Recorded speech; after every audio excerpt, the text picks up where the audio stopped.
하나님 말씀 빌립보서 4장 6절 7절 말씀입니다. 우리 함께 봉독하겠습니다. 아무것도 염려하지 말고 다만 모든 일에 기도와 간구로 너희 구할 것을 감사함으로 하나님께 아뢰라. 그리하면 모든 지각에 뛰어난 하나님의 평강이 그리스도 예수 안에서 너희의 마음과 생각을 지키시리라. 아멘. 오늘은 맥추 감사주일입니다. 이 앞에 현수막에 맥추라는 글자 보이시나요? 보리 맥자에 결실 추자를 써서 보리를 추수한다라는 의미입니다. 맥추절은 구약 성경에 이스라엘 백성들이 보리를 추수하고 그 첫 열매를 드리면서 하나님께 감사를 드리는 절기입니다. 구약 성경에는 크게 3대 절기가 있습니다. 유월절, 맥추절, 수장절입니다. 구약에 있는 이 3대 절기를 우리가 잘 기억해야 되는데, 이 구약에 있는 이 절기는 예수 그리스도의 구속의 시간표입니다. 이 세 가지 절기만 간략하게 제가 설명을 드리겠습니다. 첫 번째 유월절은 뭡니까? 예수 그리스도의 십자가의 구원을 의미합니다.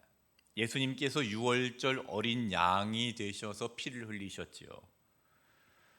구약의 유월절은 예수님의 구원을 예표하고 있습니다. 그리고 두 번째 맥추절은 성령의 임재를 의미합니다. 예수님께서 보내시겠다고 하신 성령이 오순절날 임하였습니다. 사도행전 2장에서 우리가 살펴보았죠. 오순절날 성령이 교회에 임하여서 교회 안에 충만하게 임재하였습니다. 그 오순절이 바로 맥추절입니다. 그래서 구약의 맥추절은 성령의 강림, 성령의 임재를 예표하고 있는 절기입니다. 세 번째 수장절은 예수님의 재림을 의미합니다. 예수님께서 부활하시고 승천하시면서 다시 오시겠다고 말씀하셨습니다. 예수님께서 다시 오시는 날을, 그 마지막 날은 추수의 날입니다. 영적 추수가 이루어지는 날입니다. 그래서 구약의 수장절은 1년의 농사를 마무리 지으면서 추수감사로 드리는 절기인데 예수님의 마지막 영적 추수를 예표하고 있습니다. 구약의 유월절, 맥추절, 수장절은 이렇게 예수님의 구속의 시간표를 보여주고 있습니다. 유월절은 예수님의 십자가, 맥추절은 성령 강림, 수장절은 예수 그리스도의 다시 오심을 예표하고 있는 구속의 시간표입니다. 구원에는 3대 시제가 있다고 말씀드렸죠. 과거 시제, 현재 시제, 미래 시제가 있습니다. 과거, 우리는 예수 그리스도의 십자가로 인해서 구원을 받았습니다. 이것이 유월절의 예표가 되어 있는 것입니다. 현재 예수님께서 보내신 성령으로 우리가 성화의 과정, 구원이 완성되어 가고 있습니다. 이것이 맥추절의 예표가 되어 있는 것이고요. 미래, 예수님께서 다시 오실 때 구원이 완성됩니다. 그것이 바로 수장절의 예표가 되어 있습니다. 구약에 있는 3대 절기는 우리의 구원을 예표하고 있는 중요한 절기입니다. 그래서 우리는 이 절기를 통해서 형식적으로 그냥 절기를 보내는 것이 아니라 그 의미를 깊이 알고 기억하고 감사하는 믿음이 있어야 합니다. 오늘 맥추 감사주일로 지키는데 그 의미를 잘 기억하고 감사하는 마음이 있기를 축복합니다.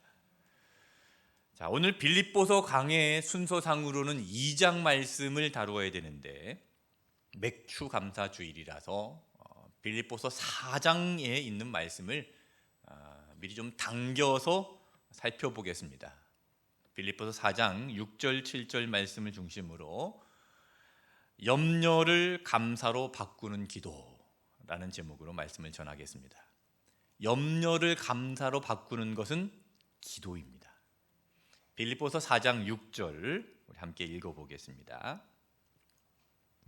아무것도 염려하지 말고 다만 모든 일에 기도와 간구로 너희 구할 것을 감사함으로 하나님께 아뢰라. 오늘 이 본문에서 두 가지를 잘 기억하셔야 됩니다. 첫 번째는 아무것도 염려하지 말라 하는 명령입니다. 염려를 중단하라라는 명령입니다.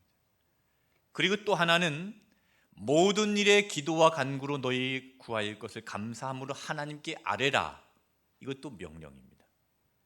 첫 번째, 아무것도 염려하지 말라라는 명령은 소극적인 명령이고, 두 번째, 모든 일에 기도하라라는 명령은 적극적인 명령입니다.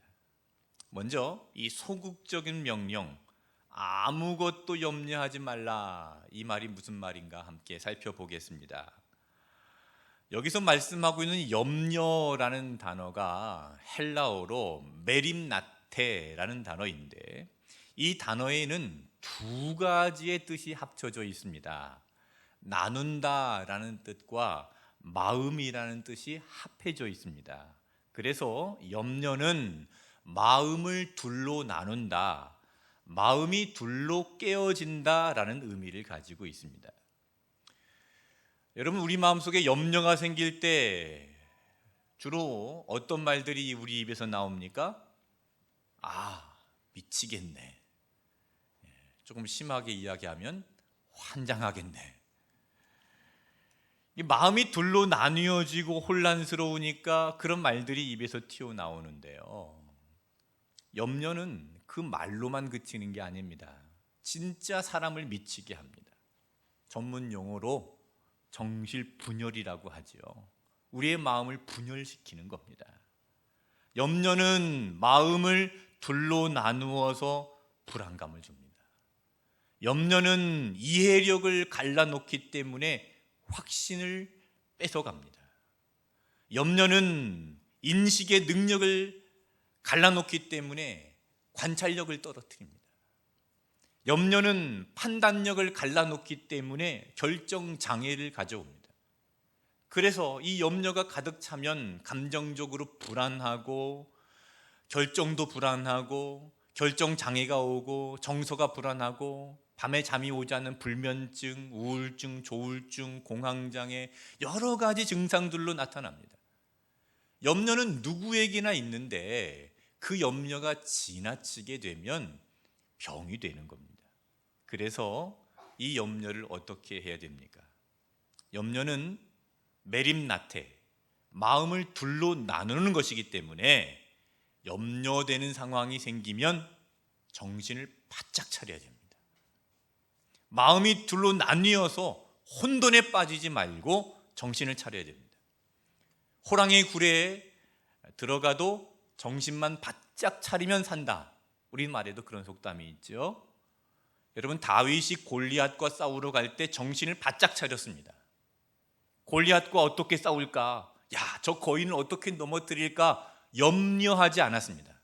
정신을 바짝 차리고 전쟁은 여호와께 있다 외치고 담대하게 가서 싸웠습니다. 염려가 나를 흔들지 못하도록, 여러분, 우리가 이 세상에서 세상의 골리앗과 싸울 때 정신을 바짝 차려야 됩니다. 나를 붙들고 있는 것은 염려가 아니라 하나님이라는 것을 기억해야 됩니다.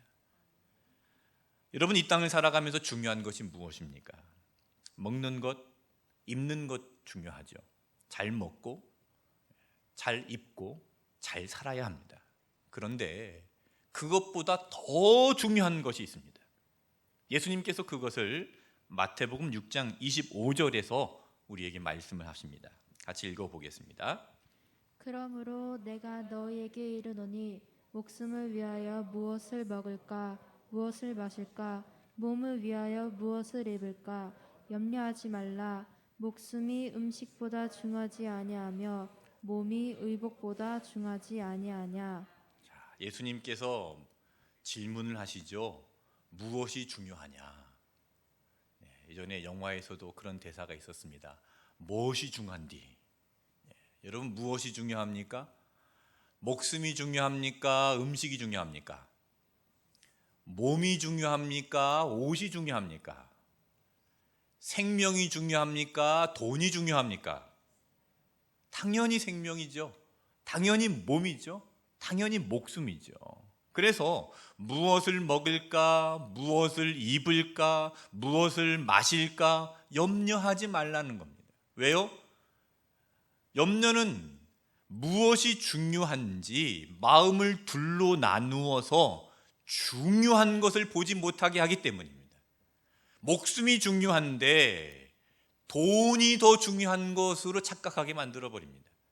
염려는 본질을 보지 못하게 하고 그 사람의 마음을 나누어 버립니다. 염려가 본질을 가려버리는 것이지요.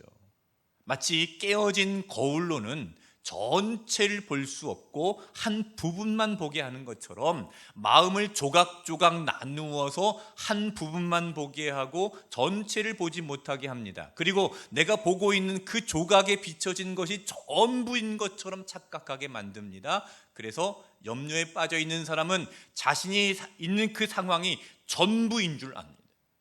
그래서 그 염려 안에 갇혀 있게 되는 겁니다. 여러분, 우리는 이 염려 안에 갇혀 있지 말고 내가 얼마나 귀한 존재인지를 알아야 됩니다. 마태복음 6장 26절 같이 읽어보겠습니다. 공중의 새를 보라. 심지도 않고 거두지도 않고 창고에 모아두지도 아니하되 너희 하늘 아버지께서 기르시나니 너희는 이것들보다 귀하지 아니하냐. 하나님 아버지께서 공중에 나는 새들도 다 기르시는데 우리는 그보다 더 귀합니다. 하나님 아버지께서 나를 아주 귀하게 여기십니다. 나를 그렇게 귀하게 여기시는 하나님 아버지를 믿으십시오. 염려는 이 믿음이 부족하기 때문에 찾아옵니다.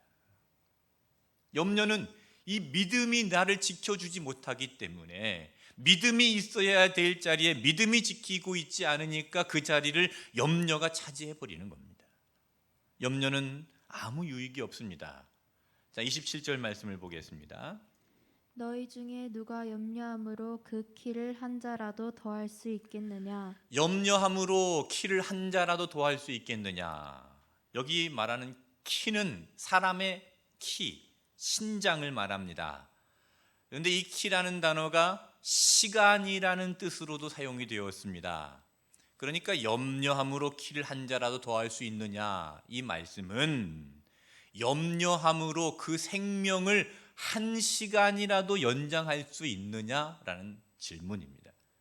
여러분, 염려함으로 우리의 생명을 한 시간이라도 연장할 수 있습니까? 오히려 염려는 스트레스를 주고 수명을 단축시킨다고 합니다. 염려를 하면 할수록 우리의 시간이 늘어나는 것이 아니라 오히려 단축된다는 것이죠. 염려는 유익이 없습니다. 염려는 백해 무익합니다. 심리학자 어니 젤 린스키는 우리가 일상적으로 하는 염려에 대해서 이런 연구 결과를 발표했습니다. 그림을 보시고 설명을 들으시길 바랍니다. 우리가 하고 있는 염려를 이제 조사를 하고 이런 결과를 발표했는데, 자, 40%, 이 40%는 절대 현실로 일어나지 않을 일입니다. 그리고 그 밑에 있는 30%, 이 30%는 이미 일어난 일에 대한 것입니다. 그리고 22%, 이것은 아주 사소한 것입니다. 그리고 그 위에 있는 4%, 이건 우리의 힘으로 어쩔 수 없는 겁니다. 그리고 빨간색으로 쳐져 있는 저 4%는 우리가 바꿀 수 있는 아주 작은 것입니다. 그러니까 염려의 96%는 하지 않아도 되는 염려입니다. 쓸데없는 염려죠. 그런데 그 쓸데없는 거를 매일 하고 삽니다. 왜 이렇게 쓸데없는 염려를 하고 살까요? 자, 예수님께서 하신 말씀으로 다시 한번 돌아가 봅시다. 마태복음 6장 25절 중간의 말씀을 보시면 예수님께서 염려의 이유를 이렇게 말씀하셨습니다. 목숨을 위하여 무엇을 먹을까? 무엇을 마실까? 몸을 위하여 무엇을 입을까? 염려하지 말라. 예수님께서 말씀하고 계시는 염려의 이유가 무엇입니까? 무엇을 먹을까? 무엇을 마실까? 무엇을 입을까 하는 염려입니다. 예수님 시대나 지금 시대나 염려하는 이유는 똑같습니다. 무엇을 먹을까? 무엇을 마실까? 무엇을 갖고 내가 먹고 살아야 되나? 돈을 어떻게 벌어야 되나? 그런 이유로 많이들 염려합니다. 그러나 여러분, 염려한다고 먹을 것이 생깁니까? 염려한다고 입을 것이 생깁니까? 염려한다고 돈이 나옵니까? 염려한다고 키를 한 자라도 더 할 수 있습니까? 염려한다고 내 생명이 한 시간이라도 늘어납니까? 예수님께서 염려하지 말라 하신 말씀은 그 중요한 핵심은요, 무엇이 중요하냐입니다. 목숨이 중요하냐, 음식이 중요하냐, 몸이 중요하냐, 옷이 중요하냐, 무엇이 중요하냐, 중요한 것이 무엇인지 정신을 차리라는 말씀입니다. 예수님께서 정신을 차려라 하는 이렇게 직접적인 말씀을 하지 않으셨지만 무엇이 중요한지 염려하지 말고 마음이 지금 헷갈리지 말고 정신을 차리고 생각해 봐라는 것이죠. 예수님께서 정신 차리라는 말씀을 안 하셨지만 베드로가 그 말을 대신 전하고 있습니다. 베드로전서 4장 7절 말씀에 읽어보겠습니다. 만물의 마지막이 가까이 왔으니 그러므로 너희는 정신을 차리고 근신하여 기도하라. 이 시대에 우리는 정신을 차리고 근신하여 기도해야 됩니다. 여기 근신하다라는 말씀이 염려하라라는 말씀이 아니라 마음의 중심을 잡는 집중성을 말합니다. 그러니까 정신을 차리고 마음의 중심을 잡고 집중해서 깨어서 기도해야 됩니다. 오늘 본문 빌립보서 말씀에서도 그 염려가 있을 때 우리에게 기도하라고 말씀합니다. 빌립보서 4장 6절을 다시 읽어봅니다. 아무것도 염려하지 말고 다만 모든 일에 기도와 간구로 너희 구할 것을 감사함으로 하나님께 아뢰라. 아무것도 염려하지 말고 모든 일에 기도와 간구로라고 했습니다. 여기 아무것도라는 말은 단 한 가지조차도라는 의미입니다. 영어로 nothing입니다. 그리고 모든 일에 영어로 everything, 우리가 가지고 있는 모든 작은 것에서 큰 것까지 그 모든 일에 기도하라고 그랬습니다. 자, 염려와 이 기도의 관계가 있습니다. 수학적으로 함수 관계가 있는데 염려와 기도의 관계는 정비례 관계일까요? 반비례 관계일까요? 반비례 관계입니다. 그러니까 염려가 커지는 것은 기도가 작기 때문입니다. 반면에 기도가 커지면 염려는 작아집니다. 염려와 기도의 관계를 마치 시소의 관계에 비유할 수 있습니다. 여러분 시소 타보셨죠? 시소의 특징이 뭡니까? 한쪽 무게가 무거워지면 다른 한쪽은 올라가게 되어 있습니다. 즉 기도가 무거워지면 염려는 가벼워집니다. 반면에 염려가 무거워지고 있다는 것은 기도가 가벼워지고 있다는 겁니다. 여러분 염려가 되는 상황을 그대로 놔두지 마십시오. 염려에 무게를 두지 마십시오. 기도하십시오. 기도에 무게를 두십시오. 기도에 많은 무게를 두면 염려는 날아가 버릴 것입니다. 염려를 감사로 바꾸는 것은 바로 기도입니다. 염려가 되는 상황에서 억지로 감사하라는 말씀이 아닙니다. 염려가 되고 있는 이 상황을 긍정적으로 보라는 말씀도 아닙니다. 나에게 찾아온 염려, 그 염려에 집중하지 말고 기도에 집중해 보십시오. 여러분의 염려의 제목이 기도의 제목으로 바뀌기를 축복합니다. 어떠한 일을 만나든 염려보다 기도에 더 무게를 두는, 그래서 염려를 날려버리는 온누리의 성도들이 되시기를 축복합니다. 자, 그렇게 아무것도 염려하지 않고 기도하면 어떤 일이 일어날까요? 빌립보서 4장 7절 말씀을 보겠습니다. 그리하면 모든 지각에 뛰어난 하나님의 평강이 그리스도 예수 안에서 너희 마음과 생각을 지키시리라. 자, 이 본문을 현대인의 성경에서는 이렇게 번역을 했습니다. 그러면 도저히 상상도 할 수 없는 하나님의 놀라운 평안이 그리스도 예수님 안에서 여러분의 마음과 생각을 지켜주실 것입니다. 그리고 새 번역 성경에서는 또 이렇게 번역을 했습니다. 그리하면 사람의 헤아림을 뛰어넘는 하나님의 평화가 여러분의 마음과 생각을 그리스도 예수 안에서 지켜줄 것입니다. 하나님께서 지켜주십니다. 여기 지켜준다라는 말씀이 군대에서 사용하는 용어입니다. 보초를 선다, 경비를 선다라는 뜻입니다. 염려를 만날 때 기도하면 하나님께서 지켜주십니다. 하나님께서 막아주십니다. 그래서 우리는 기도해야 됩니다. 내 힘으로 막을 수 없습니다. 염려는 우리에게 불청객으로 찾아옵니다. 오지 말라고 해도 찾아옵니다. 내가 작정하고 염려하지 말아야지, 오늘은 염려 안 할 거야, 가능합니까? 여러분 의지적으로 그래 오늘은 절대 염려하지 않을 거야, 그런 마음을 갖는다고 염려가 안 되던가요? 여기 컵이 있습니다.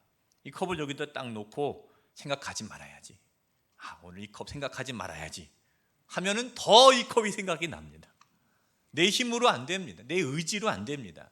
그러나 모든 일에 기도하면 모든 지각에 뛰어난 하나님의 평강이 그리스도 예수 안에서 나의 마음과 나의 생각을 지켜주시는 줄로 믿으시길 바랍니다.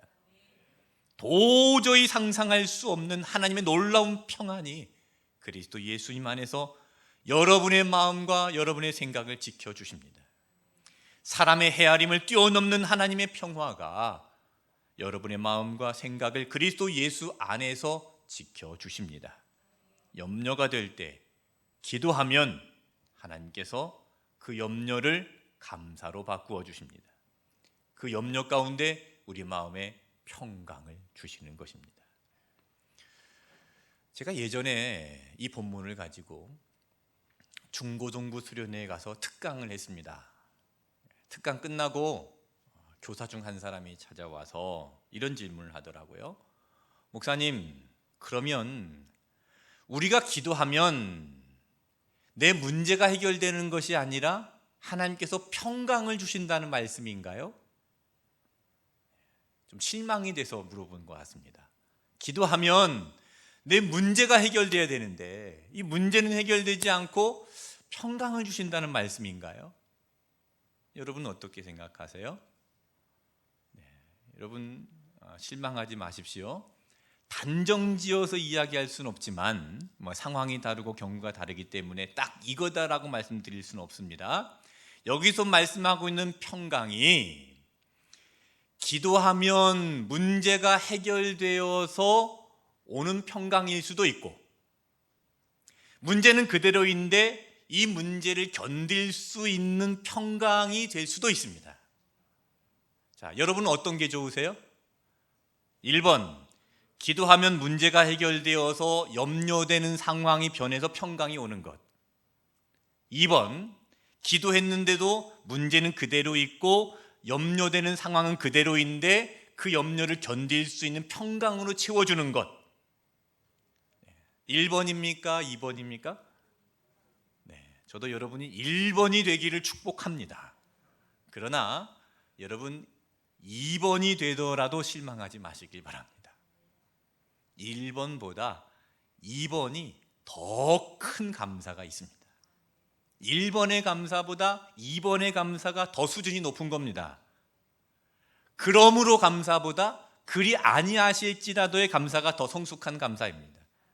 장미꽃을 보면서 감사하는 것보다 장미꽃의 가시를 보면서 감사하는 것이 더 은혜로운 감사입니다. 분명한 것은 염려가 있을 때 기도하면 그 염려는 감사가 됩니다. 염려는 기도를 만나면 감사로 변합니다. 뭐든지 가게 뛰어난 하나님의 평강이 나의 마음과 생각을 지켜주셔서 둘로 나누어진 이 마음, 불안한 마음, 산산조각난 마음을 평강으로 지켜주십니다. 염려를 감사로 바꾸어 주시는 것이죠. 하나님은 우리의 염려를 감사로 바꾸어 주시는 평강의 하나님임을 믿으시기를 바랍니다. 앞에 그림을 하나 보여주시길 바랍니다. 여러분, 이 그림의 사진을 보면 이것이 무엇으로 보이십니까? 돌멩이로 보이죠. 그냥 쓸모없는 돌멩이처럼 보이지만 이 돌멩이를 가공하면 다음 사진, 아름다운 다이아몬드가 됩니다. 아까 그 돌멩이는 다이아몬드를 만드는 원석입니다. 그 쓸모없는 것처럼 보여지는 그냥 내 발에 걸림돌이 되는 것처럼 보이는 돌멩이지만 그거를 잘 가공하면 이런 보석이 됩니다. 염려도 그렇습니다. 그대로 놔두면 아무 가치 없는 것처럼 돌멩이처럼 걸려 넘어지는 걸림돌입니다. 그런데 이것을 가공하면 아름다운 보석이 됩니다. 염려는 기도라는 것을 만나서 가공이 되면 감사라는 보석이 됩니다. 그래서 여러분, 염려가 있을 때 기도해야 됩니다. 하나님께서 우리에게 염려를 주셨을 때 왜 이런 염려를 주셨을까요? 이 염려를 보물로 만들라고 주셨습니다. 그러면 우리는 기도해야 되는 것이죠. 여러분, 하나님께서 우리에게 염려를 주신 이유가 있습니다. 그 염려를 왜 주셨을까? 기도해 보시길 바랍니다. 그리고 그 염려를 염려로 놔두지 마시고 기도로 가공하여서 아름다운 감사라는 보물로 만들어 가시기를 바랍니다. 자, 이렇게 자신의 삶을 보물로 만든 그런 아름다운 분이 있습니다. 여러분도 잘 아실 겁니다. 송명희 시인입니다. 송명희 시인은 태어날 때 의사의 실수로 뇌성마비 환자가 되었습니다. 그 집안도 가난해서 어릴 때 제대로 치료도 받지 못했습니다. 아버지는 술과 담배와 폭언을 일삼았고 어머니도 몸이 약해서 아기에게 젖을 먹이지 못하고 우유도 타다 먹이지 못했습니다. 그래서 쌀을 갈아서 끓인 물을 아기에게 억지로 떠먹이곤 했다고 합니다.